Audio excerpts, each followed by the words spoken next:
Hello everyone, अपन को पढ़ना है आज चैप्टर नंबर 8। चैप्टर नंबर 8 के 4 कंपोनेंट है, tax invoice, debit note, credit note और ई वे बिल। अपन इस पूरे चैप्टर में ये पढ़ेंगे कि कौन कौन कब कब इन 4 चीज़ों को किस तरीके से इशू करेगा, क्या उसके ऊपर लाइबिलिटी है और इन चारों पीस ऑफ पेपर में क्या क्या इंफॉर्मेशन आनी चाहिए, ये अपन डिटेल में इस चैप्टर में डिस्कस करने वाले हैं।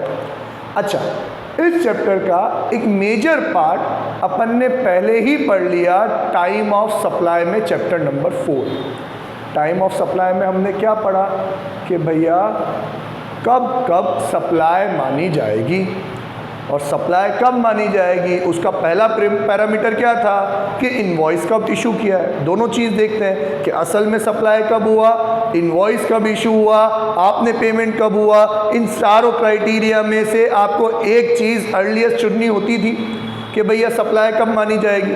अब उस सप्लाई कब मानी जाएगी, टाइम ऑफ सप्लाई में एक कंपोनेंट बहुत इंपॉर्टेंट था जिसमें अपन बार बार जाके सेक्शन 31 पढ़ रहे थे कि भैया as per section 31 last date क्या होगी इनवॉइस इशू करने की। और यही का यही चार्ट मैं आपको पहले भी पढ़ा चुका हूँ, लेकिन वो पास वाली क्लास में पढ़ाया था, जूम से पढ़ाया था, जूम कर करके पढ़ाया था, तो मेरे को चार्ट में मज़ा आया नहीं, तो मैंने वही चार्ट दोबारा से लिखा। आज पहले इस चार्ट को अपन समझेंगे और थोड़ी बहुत डिटेल जो वहाँ पे नहीं दी इक्का दुक्का वो इसमें समझेंगे, फिर इस चार्ट के सिवा अपन आगे बढ़ेंगे। ठीक है, सेक्शन 31 टाइम ऑफ सप्लाई में रेफरेंस दिया था कि टाइम ऑफ सप्लाई कब मानी जाएगी। As per section 31 invoice issue हुआ है कि नहीं हुआ है। अगर हो गया है तो डेट ऑफ इनवॉइस, नहीं हुआ है तो डेट ऑफ सप्लाई या डेट ऑफ पेमेंट, है ना। अभी यहाँ अपन आते हैं कि भाई टैक्स इनवॉइस की लास्ट डेट क्या होनी चाहिए। बेटा सेक्शन 31 टोटल 7 पार्ट्स में होता है। 3 आएंगे आपके सप्लाई ऑफ गुड्स रिलेटेड, 3 आएंगे आपके सप्लाई ऑफ सर्विसेज रिलेटेड।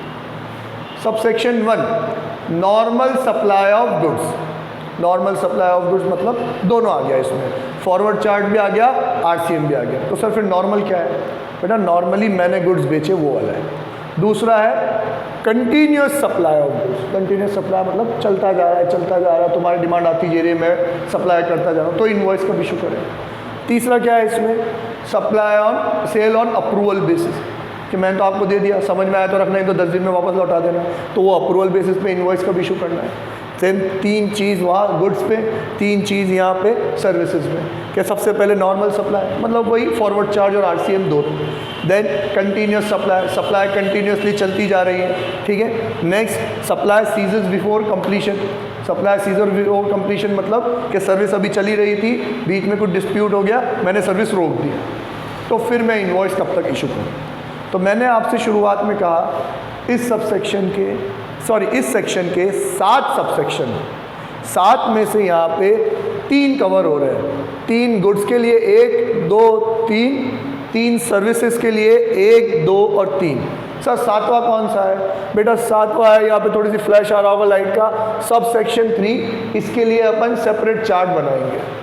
ये सब सेक्शन 3 क्या बताता है कि कब आपको इनवॉइस इशू करना है, कब आपको इनवॉइस इशू नहीं करना है, इनवॉइस के बदले में कब कब बिल ऑफ सप्लाई इशू करना है, कब पेमेंट वाउचर, कब रिफंड वाउचर और कब आपका रिसिप्ट वाउचर। ये सारी चीज़ें अपन कहाँ पढ़ेंगे, 3 में पढ़ेंगे। छोटे मोटे रूल्स है, उसके लिए अलग एक फ्लो चार्ट बनेगा।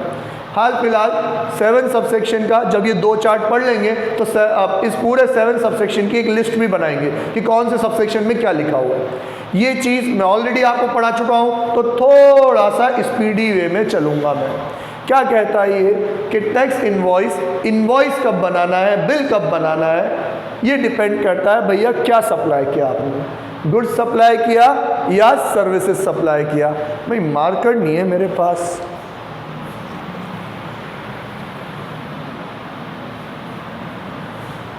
गुड्स सप्लाई कर रहे हो आप या सर्विसेज सप्लाई कर रहे हो। अगर गुड्स सप्लाई कर रहे हो तो कौन सा नेचर है, एक बार का सप्लाई है या लगातार चलता रहेगा। सर लगातार चलता रहेगा मतलब मैंने आपको एग्जांपल लिया था पहले, मेरे पानी का कैंपर वाला, पानी के कैंपर वाले पे मैं रोज़ फ़ोन करके बोल देता हूँ, मैंने एक एग्रीमेंट तो फिक्स कर ही रखा है कि भैया रोज़ आपको 2 कैंपर पहुँचाने, पर मेरे को लगता है कि यार आज काम ज़्यादा पड़ने वाला है, आज बच्चे ज़्यादा आने वाले हैं, तो मैंने कहा भाई साहब आज 3 करवा देना, आज मेरे बच्चों की छुट्टी है, ये वाले बैच की छुट्टी है, तो आज 1 ही करवाना। तो ये क्या है, कंटिन्यूस सप्लाई है। कंटिन्यूस सप्लाई मतलब रोज़ ही गुड्स आ रहे हैं और महीने के एंड में क्या बन जाता है, हिसाब बन जाता है, वो continuous supply, sale on approval basis, आप समझते हो। अब भाई नॉर्मल सप्लाई में दोनों चीज़ें आ गई, आरसीएम हो या फॉरवर्ड सप्लाई हो। फॉरवर्ड सप्लाई और आरसीएम समझते हो ना आप। फॉरवर्ड सप्लाई मतलब मैंने गुड सेल करा है, आपसे टैक्स कलेक्ट करूंगा, सरकार को मैं जमा कराऊंगा, ये फॉरवर्ड सप्लाई। मतलब जो सेलर है वही टैक्स कलेक्ट करेगा, जमा कराएगा। आरसीएम समझते हो आप कि सप्लायर जो है वो गुड सप्लाई कर देगा, लेकिन टैक्स किसको पे करना है, रिसिपिएंट को। अब ये टैक्स इसको नहीं देगा, ये खुद किसके पास जमा कराएगा, गवर्नमेंट के पास। कोई सा भी सप्लायर हो, हम किसकी साइड है, अभी आप सोच रहे हैं इस सप्लायर के पॉइंट ऑफ व्यू से कि भाई तेरे को इनवॉइस कब इशू करना है, तू टैक्स कलेक्ट कर के मत कर, तुझे इनवॉइस कब जमा कराना है, तो ज़रा समझना। हम ये चेक करेंगे कि नॉर्मल सप्लाई ऑफ गुड्स में मूवमेंट ऑफ गुड्स रिक्वायर्ड है कि नहीं है। मूवमेंट ऑफ गुड्स मतलब मेरा गुड्स ऐसा है कि मैंने तुझे बेचा तो ये ले भाई गुड्स, ये मूवमेंट, ठीक है। लेकिन सर मतलब हम समझे नहीं मूवमेंट ऑफ गुड्स कि बेटा मैं कुछ ऐसे बल्कि गुड्स बनाता हूँ जो मैं मेरे यहाँ रेडी टू यूज़ दे के आपको नहीं दे देता हूँ। आप अगर ऑर्डर दोगे तो आपके यहाँ आके बनाऊँगा और फिर आपको सौंप दूँगा। समझते हो, सिंपल सा। मान लो आई एम अ कारपेंटर, आपको अलमीरा बनवानी है, तो मेरे यहाँ बनी बनाई अलमीरा नहीं है, आप अपने स्पेसिफिकेशन से आपके घर पे बनवा रहे हो, तो भैया मैं आऊँगा, बनाऊँगा और आपको देके चला जाऊँगा, ठीक है। तो ये कौन सा हुआ, 2 तरीके के गुड्स हुए, एक movement of goods is required and दूसरा movement of good is not required. When movement of goods is required, तो जिस दिन मूवमेंट हो रहा है उसी दिन इनवॉइस इशू हो जाना चाहिए। Movement of goods is required, आपने ऑर्डर दे दिया, अब मेरे को गुड्स आपके यहाँ तक पहुँचाना है, तो भैया मेरे यहाँ से गुड्स जब निकलेंगे ना, मेरे यहाँ से गुड्स जब निकलेंगे मतलब ये कौन है, सप्लायर, ये कौन है, रिसिपिएंट, और मैंने एक बुक करा है ट्रांसपोर्टर। तो मेरे पास से गुड्स जब मूव करेंगे जिस डेट पे, मान लो 5 अक्टूबर, और इसके पास गए और इसने यहाँ तक पहुँचाया कब, 15 अक्टूबर, तो मूवमेंट कब हुआ, फर्स्ट मूवमेंट मेरे यहाँ से 5 अक्टूबर को। तो बेटा 5 अक्टूबर को क्या माना जाएगा कि आपको 5 अक्टूबर तक लास्ट डेट है, either before or at the time of movement आपको इनवॉइस इशू कर दें। And if movement is not required, तो फिर कब तक इशू करना है, जब आप उसको अवेलेबल करा दें। भैया अलमीरा बना रहा हूँ, 10 दिन तो मेरा ही काम चलेगा, अभी तो मैं उसमें काम ही कर रहा हूँ। जब वो पूरा फिनिश हो गया, मैंने इंस्पेक्शन करा दिया और मैंने कहा मेरा काम खत्म, आज से ये आपका हुआ, तो जब मैंने उस गुड्स को आपके लिए अवेलेबल करवाया कि अब आप इसको यूज़ में ले सकते हो, अब ये कम्प्लीटली क्या है, फिनिश्ड है। जब इसका मतलब होता है साधारण भाषा में, जब मैं उस चीज़ को आपको हैंड ओवर कर रहा हूँ, तो वो जो डेट होगी उस डेट को आपको बिल बना देना है। तो उन्होंने बोला before or at the time of making goods available. Means अब आपने मुझे ऑर्डर दिया 5 अक्टूबर को, 5 दिन मैंने उसको काम कराया और अगले दिन मतलब 11 अक्टूबर को मैंने आपको सौंप दिया कि सर मेरी तरफ से कंप्लीट है, अब ये अलमीरा आपकी हुई, अब हम चले। तो जिस दिन मैंने आपको वो हैंड ओवर किया उस दिन मेरे को क्या करना है, इनवॉइस इशू करना है। वो लास्ट डेट है, उससे पहले इशू कर दूंगा तो वेल एंड गुड। सरकार का तो प्रिस्क्रिप्शन क्या है भैया, सरकार तो क्या चाहती है, उनके पॉइंट ऑफ व्यू सोचो, वो तो चाहती है जल्दी से जल्दी बिल बने, जल्दी से जल्दी क्या है, टैक्स आए। तो उन्होंने कहा हम जो बता रहे हैं वो तो लास्ट, तुमने उससे पहले भी बना सकते हो, कोई प्रॉब्लम वाली बात नहीं है, ठीक है। तो जब आप उसको अवेलेबल करवा रहे हो उस दिन क्या आ जाना चाहिए, बिल इशू हो जाना चाहिए, ठीक है। देन अब भैया इन्होंने खुद नहीं लिख दिया कि आप जो टैक्स इनवॉइस पढ़ोगे, वैसे अपन ये डिटेल में पढ़ने वाले हैं आगे एनालिसिस में, कि आप जो टैक्स इनवॉइस इशू करना चाहते हो उस टैक्स इनवॉइस में क्या क्या डिटेल होनी चाहिए। तो 4-5 चीज़ें जो होनी चाहिए, जिसके बिना वो इनवैलिड माना जाएगा, वो यहाँ बोल दिया कि भैया डिस्क्रिप्शन होना चाहिए।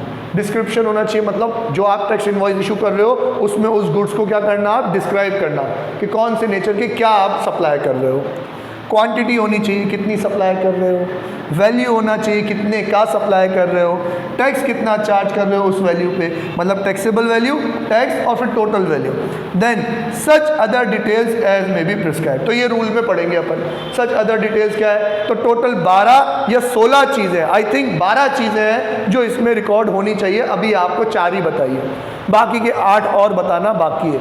मेरा एड्रेस, तुम्हारा एड्रेस, मेरा टिन नंबर, तुम्हारा टिन नंबर, मेरा नाम, तुम्हारा नाम, ये सारी चीज़ें करके टोटल 12 चीज़ें हैं जो उस इनवॉइस में होनी चाहिए। इस चार्ट के बाद मैं वो भी बताऊंगा, ठीक है। Next, provided that, provided that मतलब सरकार ने रख ली अपने पास पावर, क्या बोले, provided that blah blah as may be prescribed notified by the government on the recommendation of the council, notified by the government on the recommendation of the council, specific category of goods and supply, specific category of goods and supply मतलब हम कुछ लोगों को छोड़ रहे हैं कि इन स्पेसिफिक कैटेगरी पे invoice shall be issued within such time as may be prescribe. यहाँ तो बोल दिया कि मूवमेंट से पहले या अवेलेबल कराने से पहले, पर हम चाहें तो कुछ कैटेगरीज में कह सकते हैं तुम्हें थोड़ा और टाइम देते हैं, within such time as may be prescribe, तुम चाहो तो उतने टाइम तक इनवॉइस इशू कर दें। ये हुआ मेरा सबसेक्शन 1, ठीक है। अब इसमें पता है हम कॉम्बो में चलते हैं, कॉम्बो में चलते हैं मतलब सबसेक्शन 1 गुड्स का, 2 सप्लाई का, 3 अलग से पढ़ेंगे, वो इन सब से हटके है, गुड्स और सप्लाई सबसे हटके है, वो वाउचर बिल विल के बारे में बोल रहा है तो वो अलग है, 3rd। फिर 4th क्या आएगा, कंटिन्यूस सप्लाई ऑफ गुड्स, और 5th क्या आएगा, कंटिन्यूस सप्लाई ऑफ सर्विसेज। देखो 1 2 3 को स्किप करो, 4 5 और 6 7 क्या कहेगा, 6 कहेगा सेसेशन ऑफ सप्लाई, हमारी सप्लाई रोक दी गई, services of supply of services रोक दी गई, एंड सेल ऑन अप्रूवल। तो 2 के कॉम्बो में चलेगा ये, पहले नॉर्मल गुड्स का कॉम्बो 1 और 2, फिर कंटिन्यूस सप्लाई का कॉम्बो 4 और 5, और फिर स्पेशल केसेस 6 और 7। हम इसका चार्ट भी बनाएंगे अलग से। अब चलते हैं अपन, पहले मैं गुड्स कंप्लीट कराता हूँ, मैंने आपको नंबर बता दिए 1 2 3 4 5 6 7 कहाँ तक चलेंगे। हम चलते हैं पहले गुड्स पे, ये हो गया मेरा नॉर्मल सप्लाई। अब चलते हैं अपन कंटिन्यूस सप्लाई पे। कंटिन्यूस सप्लाई में भाई हम ये चेक करेंगे, पहले आप कंटिन्यूस सप्लाई का नेचर समझ चुके, मीन्स ऐसे गुड्स जो एज पर डिमांड आते जाते हैं और उनका हिसाब एक टाइम पीरियड पे किया जाता है। जैसे आपकी बिजली है, हाल फिलहाल ये बिजली आपकी जीएसटी से मुक्त है, उसके ऊपर जीएसटी नहीं लगता, लेकिन फिर भी सप्लाई कंटिन्यूस है। इवन आपका टेलीफोन का बिल, अगर किसी का पोस्टपेड है तो जनरली हमारे सबका तो प्रीपेड है, लेकिन अगर किसी का पोस्टपेड है जैसे लैंडलाइंस के बिल आता है तो सप्लाई कंटिन्यूस है, जितना तुम्हें यूज़ करना हो करो, और मंथ एंड पे क्या जनरेट हो जाएगा, एक बिल जनरेट हो जाएगा। तो जहाँ पे भी ये बिल जनरेट होने वाली बात होती है उसको अपन बोलते हैं कंटिन्यूस सप्लाई। अब जीएसटी एक्ट में गुड्स के लिए कोई टाइम पीरियड डिफाइन नहीं किया कि कंटिन्यूस सप्लाई कितने टाइम की होगी तो ही कंटिन्यूस मानेंगे। 1 महीना, 2 महीना, 10 दिन, 15 दिन तक कंटिन्यूस गुड सप्लाई करोगे तो ही कंटिन्यूस सप्लाई मानेंगे, ऐसा कुछ भी नहीं। कितने भी दिन तक का हो, भले 5 दिन का एग्रीमेंट हो, 10 दिन का एग्रीमेंट हो, 1 साल का हो, 2 साल का हो, कोई टाइम पीरियड वो नहीं है कि इसको कंटिन्यूस मानेंगे, इसको कंटिन्यूस नहीं मानेंगे, कोई टाइम पीरियड डिफाइन नहीं है। आपको नेचर से ही समझना पड़ेगा कि भैया सप्लाई तो हमारी तरफ से फुल फ्लैज चालू है, आप बस बोलो, हुक्म तो करो, ये भी पहुंचेगा वो भी पहुंचेगा, 10 कहोगे 10, 100 कहोगे 100। तो ये क्या है, कंटिन्यूस सप्लाई। हिसाब कब होगा, एक पर्टिकुलर डेट पे। तो गवर्नमेंट भी ये कह रही है हिसाब कब हो रहा है, कब हो रहा है भाई हिसाब, तो हम देखेंगे कि कंटिन्यूस सप्लाई के केस में सक्सेसिव स्टेटमेंट या सक्सेसिव पेमेंट। क्या आप सक्सेसिव स्टेटमेंट इशू करते हो, क्या आप उनसे सक्सेसिव पेमेंट लेते हो? हाँ सर, सक्सेसिव स्टेटमेंट भी होता है, सक्सेसिव पेमेंट भी होता है। तो बेटा मैं इन दोनों में लिख दूँ which ever is earlier.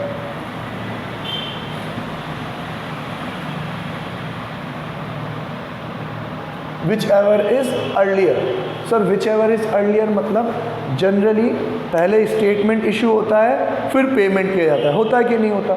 Telephone का भी बिल आता है तो पहले बिल आता है, उसके बाद आप पेमेंट करते हो, और बिल में लिखा हुआ होता है इस डेट से पहले पहले पेमेंट करना है। तो पहले क्या आया? स्टेटमेंट। स्टेटमेंट मतलब आपने कितना कंज्यूम किया। बिल की बात नहीं कर रहा हूँ, बिल तो हम पूछ रहे हैं कि भैया कब इशू करें, तो स्टेटमेंट कब दिया? स्टेटमेंट मतलब उसका कंजम्पशन आपने उसको कब बताया कि देखो आपने इस महीने में इतना इतना इतना कंज्यूम करा। ऐसा न्यूज़पेपर के केस में भी होता है। न्यूज़पेपर जो बड़ी बड़ी ऑर्गेनाइजेशन होती है, हमारे घर में तो भैया हमने तो बांध रखा है एक ही आएगा, दैनिक भास्कर आएगा या फिर पत्रिका आएगा, लेकिन बड़े बड़े ऑर्गेनाइजेशन में मल्टीपल न्यूज़पेपर आते हैं और वो लोग कहते हैं कि इतने टाइम तक इतना मंगाना है, मैगजीन्स भी आती है, बहुत सारी चीज़ें आती है। तो भैया एक स्टेटमेंट आता है कि आपने इस महीने में इतना इतना कंज्यूम करा। तो अगर आपके वो स्टेटमेंट की डेट फिक्स है तो उस स्टेटमेंट की डेट तक इनवॉइस इशू हो जाना चाहिए। तो जनरली दुनियादारी में ट्रेंड भी यही है कि स्टेटमेंट के साथ साथ ही बिल भी लग के आता है। हमारा वाटर कैंपर वाला बिल्कुल यही करता है। एक बड़ा सा कार्ड होता है मोटा साला, वो होता है स्टेटमेंट कि देखो तुमने 1 तारीख को 1 कैंपर, 2 कैंपर, 3 कैंपर, फिर 1 कैंपर, फिर 2 कैंपर, फिर 1 कैंपर है, फिर 2 कैंपर। उसमें नंबर ऑफ कैंपर्स लिखे होते हैं, टोटल हो जाता है कि इतने कैंपर तुमने मंथ में यूज़ करे, उसी के पहले क्या लगा देता है वो बिल लगा देता है। तुमने इतने कैंपर यूज़ करे, 1 कैंपर 15 रुपये का, ये टोटल तुम्हारा बिल हो गया। आपके टेलीफोन वाले भी यही कहते हैं। क्या करते हैं वो लोग? पहले इनवॉइस होता है और पीछे उसका कंजम्पशन होता है कि तुमने इतने कॉल्स करे, ये करा है तो इतना बिल बनता है, इतना तुम्हारा कंजम्पशन, ये लो तुम्हारा इनवॉइस जीएसटी के समय। तो यही होता है कि अगर स्टेटमेंट इशू कर रहे हो तो स्टेटमेंट के पहले पहले स्टेटमेंट तुम इशू मत करो, लेकिन तुमने भैया क्या कर दिया? पेमेंट फिक्स कर दिया। अब जनरली होता है, आज मैं अगर कहीं पे कॉन्ट्रैक्टर हूँ, मैं बिल्डिंग कंस्ट्रक्ट करवा रहा हूँ, तो मैंने मेरे सप्लायर को कह दिया कि भाई साहब हर महीने इतना सीमेंट या इतना ईंट आ जानी चाहिए, या फिर कि मैं जब किसी के साथ डील करने गया तो मैंने उसको बार्गेन करने के लिए यूँ कहा कि देखो मेरा बहुत बड़ा कामकाज है, तो मैं आपसे इतनी इतनी इतनी इतनी क्वांटिटी खरीदूँगा, ये फिक्स्ड है मेरे, इतनी क्वांटिटी खरीदूँगा, इतनी तो खरीदूँगा। इसे थोड़ा सा कम ज़्यादा हो सकता है, लेकिन मान लो अपन यूँ कहें कि मैं आपसे 1000 बैग्स ऑफ सीमेंट खरीदूँगा, ऊपर नीचे हो सकता है लेकिन इतने तो खरीदूँगा। और ये जो 1000 बैग्स हैं ये मेरा साल भर का कंजम्पशन है। मैं आपसे जैसे जैसे बोलता जाऊँ आप उतने उतने पहुँचाते जाना, ठीक है? हो गया भाई एग्रीमेंट। उसने भी 1000 के हिसाब से रेट मंगा ली। क्यों? क्योंकि हर कोई दुनियादारी समझता है कि अगर मैं इससे 5-5, 10-10 पैकेट खरीदूंगा तो 5-5, 10-10 खरीदने में तो ये मेरे को रेट ज़्यादा लगाएगा, मैं इससे 1000 के लिए एग्रीमेंट करूँगा तो ये रेट कम लगाएगा। तो उसने 1000 के हिसाब से रेट लगाई, और रेट लगाने के साथ उसने क्या कहा कि ठीक है भाई साहब, अब ये 1000 के इतना इतना मान लो 300 रुपीज़ का है, तो 1000 to 300 3 लाख रुपीज़ आपका हो रहा है, और 3 लाख को मैं साल भर में डिवाइड करूं तो आप एक काम करना, हर महीने की पहली तारीख को 25,000 रुपये पहुँचा देना। अब वो सक्सेसिव स्टेटमेंट कुछ भी नहीं दे रहा, अब हम साल के आखिरी में हिसाब करेंगे, लेकिन 25,000 मुझे हर महीने की पहली तारीख को उसको पहुंचाना है। कंटिन्यूसली आता भी जा रहा है, कभी कम कभी ज़्यादा भी आ रहा है, लेकिन 25,000 हर महीने मेरे को उसको पहुंचा दे। तो सक्सेसिव स्टेटमेंट तो कुछ भी नहीं है, लेकिन सक्सेसिव पेमेंट है, और सक्सेसिव पेमेंट है तो डेट ऑफ पेमेंट से पहले पहले उसको इनवॉइस इशू कर देना चाहिए। अब कंजम्पशन कुछ भी चल रहा हो, लेकिन उसको 25,000 का इनवॉइस मेरे को पहली तारीख से पहले पहले इशू करना ही पड़ेगा, ठीक है? लेकिन जहाँ पे स्टेटमेंट और पेमेंट दोनों चल रहे हों तो फिर हम देखेंगे whichever is higher. Whichever is higher मतलब कि मान लो अपन एक एग्जाम्पल लें यहाँ पे कि हर महीने की 5 तारीख को 5 जैन, 5 फेब और 5 मार्च, हर महीने की 5 तारीख को स्टेटमेंट इशू हो जाता है। स्टेटमेंट कितने का इशू हुआ? 50,000, 60,000 और 1 लाख। और जनरल टेंडेंसी क्या? स्टेटमेंट इशू होने के बाद पेमेंट हो रहा है। तो जनरली जैसे ही स्टेटमेंट इशू हुआ तो आपको 50,000 का स्टेटमेंट इशू हुआ है, 50,000 का इनवॉइस बना दो, पेमेंट तो बाद में ही हो रहा है। तो पहले इनवॉइस स्टेटमेंट इशू हुआ तो पहले इनवॉइस, फिर 60,000 का इशू हुआ तो ये ले 60,000 का इनवॉइस, इसका भी पेमेंट कब होगा? बाद में। लेकिन थर्ड वाले केस में जब मैं 60 का पेमेंट करने गया, मान लो आप सिनेरियो समझो, उसने 50 का स्टेटमेंट इशू करा, 50 का इनवॉइस दे दिया, 60 का स्टेटमेंट इशू करा, 60 का इनवॉइस दे दिया, मैंने अभी तक कुछ पेमेंट नहीं किया है। कितना ड्यू हो गया? 50 + 60 110 ड्यू हो गया ना। और मेरे को पता है कि इस महीने में मैं कंजम्पशन ज़्यादा कर रहा हूँ, मेरे को खुद को दिख रहा है, वो भी कह रहा है। अब वो कह रहा है सर भाई साहब पैसे तो दो, तो मैंने उसको डायरेक्टली 2 लाख रुपीज़ पेमेंट कर दिया। अब मैंने पेमेंट क्या कर दिया? 2 लाख रुपीज़ का पेमेंट कर दिया। तो वो क्या कहेगा? उसको क्या सोचना है कि यार जितना इनवॉइस इशू हो चुका है उससे ज़्यादा का पेमेंट आ गया है। इनवॉइस इशू हुआ है 110 का और पेमेंट आ गया है 200 का, 90 का एक्स्ट्रा पेमेंट आ गया है। तो जैसे ही पेमेंट की बारी आई उसको 90 का इनवॉइस उसी दिन इशू कर देना है, भले ही टर्म्स एंड एग्रीमेंट में बाद में हो, पर अब पेमेंट पहले आ गया है कंटिन्यूस सप्लाई में। तो जैसे ही सक्सेसिव पेमेंट आया आपको 90 का इनवॉइस और इशू करना है। ये हिसाब चलते रहना, मतलब due or received whichever is higher, due or received whichever is higher. पैसे तो दे ही नहीं रहा, ड्यू चल रहा है, तो जैसे जैसे स्टेटमेंट ड्यू हो रहा है आप इनवॉइस इशू कर दो। अब ड्यू से ज़्यादा पेमेंट आ गया तो जैसे ही पेमेंट आया आप इनवॉइस इशू कर दो। क्लियर? अब ये सक्सेसिव स्टेटमेंट भी आ गया, सक्सेसिव पेमेंट भी आ गया। क्या लिखा हुआ है? Before or at the time of issuing statement, before or at the time of receipt of payment, whichever is earlier. दोनों में से स्टेटमेंट हो या पेमेंट हो, जो पहला हो उससे उसके पहले बिफोर या उससे उस टाइम तक, पेमेंट रिसीव करने से पहले या उस टाइम तक आपको इनवॉइस इशू कर देना है। ठीक है? अगर आपको इसमें कोई डाउट है, कोई मतलब थोड़ी सी भी लघु शंका रह जाती है भाई, तो थोड़ा सा रिपीट करके देख लो, नहीं तो व्हाट्सएप जिंदाबाद। ठीक है? और पता नहीं आप तो कब देखोगे इसको, क्योंकि आज मेरे को रियलाइज़ हुआ कि एक स्टूडेंट ने मुझे कहा कि सर मेरे को इस सेक्शन में डाउट है। मैंने उससे पूछा कि बेटा ये सेक्शन का वीडियो नहीं देखा गया तूने, ये डाउट मैंने उसमें अच्छे से क्लियर करा है। तो उसने कहा कि सर ये वीडियो तो आई ही नहीं, कि इसमें तो आपने वीडियो बनाई नहीं। मैंने कहा हो ही नहीं सकता, चीख चीख के बनाई है। तो आज मैंने 1 महीने पहले की वीडियो मैंने आज फॉरवर्ड करी। जिन बच्चों ने ऑनलाइन पढ़ लिया उन लोगों ने पढ़ लिया, जो लोग नहीं पढ़ रहे थे ऑनलाइन, वो जूम वाली वीडियो थी, ऑनलाइन वाली चलती थी। 5-6 बच्चों ने ऑनलाइन पढ़ लिया और जो बच्चे पीछे चल रहे हैं उनको पता ही नहीं पड़ा कि एक टॉपिक उनका मिस हो गया। क्योंकि बरसों बात तो पढ़ रहे हो, मांगे तो कैसे मांगे। तो आज जाके वीडियो बन गई थी, अपलोड हो गई थी, बस आपको फॉरवर्ड नहीं हुई थी, आज जाके वो फॉरवर्ड हुई। भाई उसको भी देखना, इसको भी देखना, बड़े शर्म की बात है, फिर भी हम सब साथ हैं। सुनो, सब सेक्शन 7 कौन सा है? Sale on approval basis. बड़ा सिंपल है, इसमें मैं घोटूंगा नहीं, इसमें मैं समझाऊंगा नहीं, बहुत सिंपल है। अगर अप्रूवल बेसिस पे है तो बुक में डेट ऑफ सप्लाई लिखा हुआ होता है, बुक में डेट ऑफ सप्लाई लिखा हुआ होता है, और फिर वो समझाता है कि सप्लाई का मतलब क्या होता है। तो बेटा सप्लाई का मतलब होता है अप्रूवल, कि डेट, अगर आप गुड्स सेल कर रहे हो सेल ऑन अप्रूवल बेसिस पे, तो इनवॉइस कब इशू करना है? पहला, जिस दिन उसने अप्रूवल दिया या तो उस दिन, और उसने अगर अप्रूवल नहीं दिया तो जिस दिन आपने गुड्स सेंड किए थे, जिस दिन रिमूवल हुआ था, कौन सा? यही वाला removal, movement of goods required था। तो जिस दिन आपने गुड्स रिमूव किया था, मूव किया था, उस दिन के 6 महीने के एंड में, with in 6 month invoice issue. बहुत लंबा टाइम दिया। जनरली सेल ऑन अप्रूवल में अप्रूवल के लिए 6 महीने नहीं दिए जाते, 10 दिन 15 दिन, हद से हद 1 महीना। तो वो 1 महीने के अंदर अंदर अप्रूवल आ गया है तो उसी दिन इनवॉइस इशू हो जाना चाहिए। अप्रूवल नहीं आया तो 6 महीने के अंदर अंदर तो इनवॉइस इशू हो ही जाना चाहिए। क्या है आपके लिए? Last date. मार कर लेके आते हैं।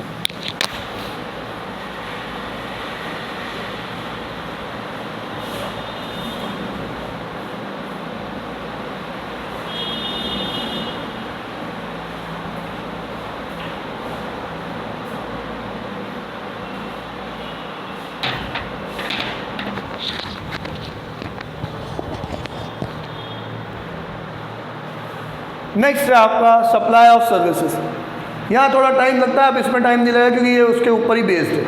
सप्लाई ऑफ सर्विसेज में उन्होंने कहा नॉर्मल सप्लाई। अब नॉर्मल सप्लाई में क्या बोला?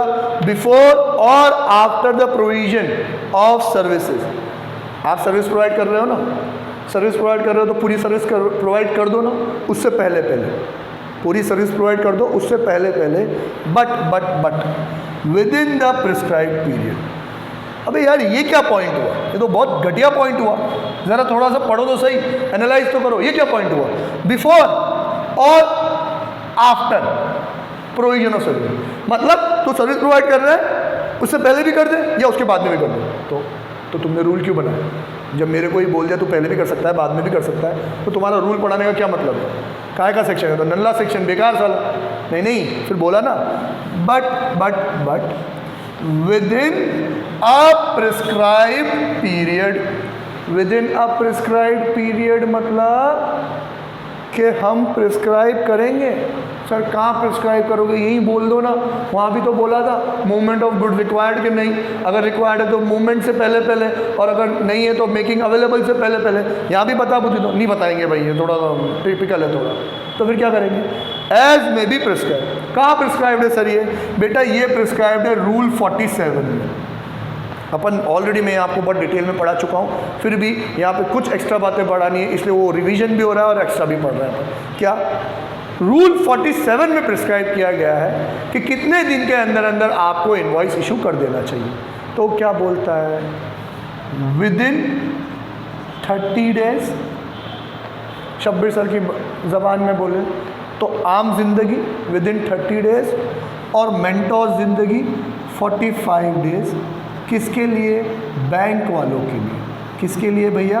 बैंक वालों के लिए, फाइनेंशियल इंस्टीट्यूशन वालों के लिए, एनबीएफसी वालों के लिए, इंश्योरेंस वालों के लिए।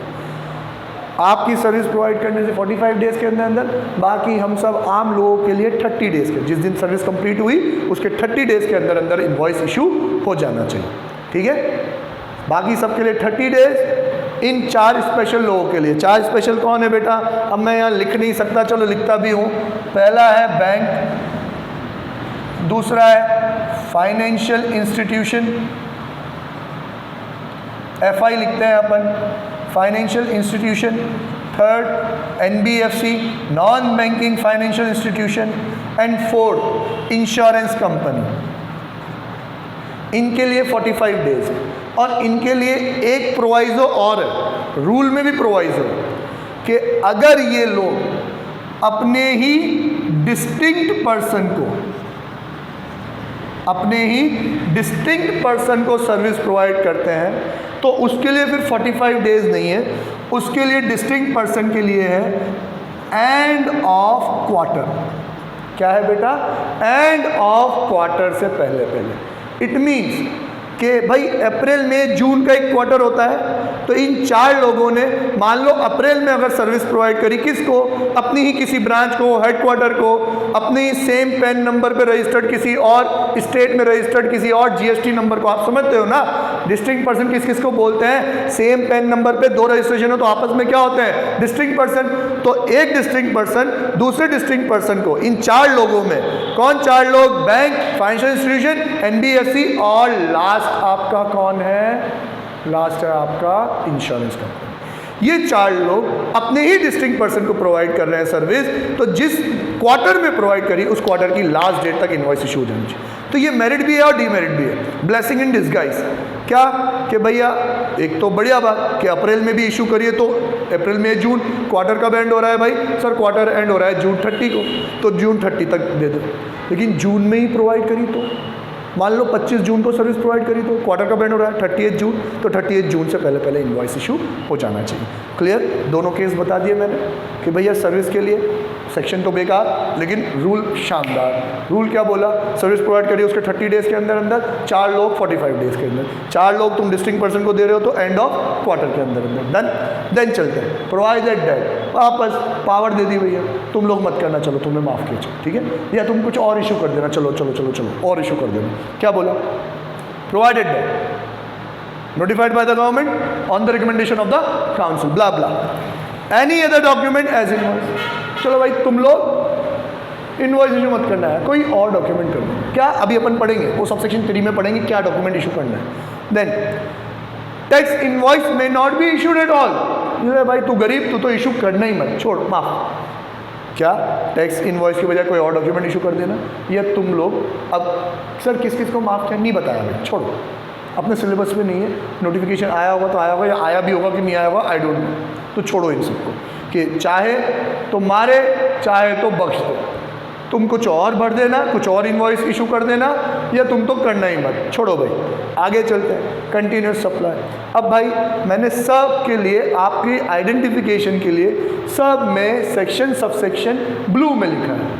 भैया subsection 1 clause A clause B, clause A movement required, clause B movement not required. Subsection 4 कोई प्रोवाइडेड कुछ भी नहीं है। सबसेक्शन 1 में प्रोवाइडेड डेट था, सबसेक्शन 2 में प्रोवाइडेड डेट है। सबसेक्शन 5 में क्लॉज ए बी सी जो है ना मेरे चार्ट के हिसाब से रिवर्स चलता है। पहले आप रूल सुन लो, फिर उसके बाद सब क्लॉज देखेंगे अपन क्या कह रहे हैं। रूल क्या कहता है, कंटिन्यूस सप्लाई ऑफ सर्विस है।